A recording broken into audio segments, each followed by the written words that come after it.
Целта на оваа пресконференција е да укажеме дека не постојат никакви правни или објективни пречки Љубе Бошковски да биде пуштен од Идризово. Но очигледно е дека некој калкулира и бара причини Бошковски да остане затворен до изборите. Сакаме да укажеме дека нема никакво оправдување во соопштението на директорот на затворот Идризово Живко Пејковски од пред 2 дена, во кое што беше наведено дека кривичната постапка за предметот ровер може да биде пречка за негово пуштање.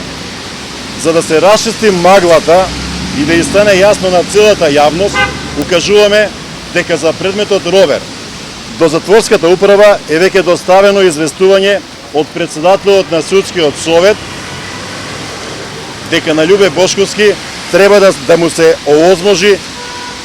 овозможат и дадат сите права кои му следуваат според КПУ Идризово и дека нема одреден притвор за ровер. Впрочем, истата мерка не се применува ниту за другите обвинети од предметот.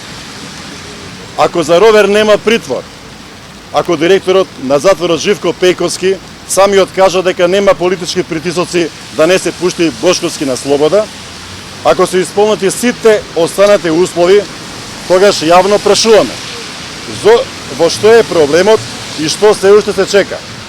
Пејковски кажа дека за секој случај посебно се носат одлуки и со тоа се согласуваме, но секако и се прават споредби со овакви одлуки. Според евиденцијата на затворот, во последните месеци е подпишуван предвремен отпуск на осудени лица на 90 дена до истекот на казната, па дури и на лица против кои се водат по една или две постапки. Одложувањето на одлуката за Бошковски ќе биде јасен индикатор дека тој се уште е жртва на политички прогон во кој се вклучија и нови актери.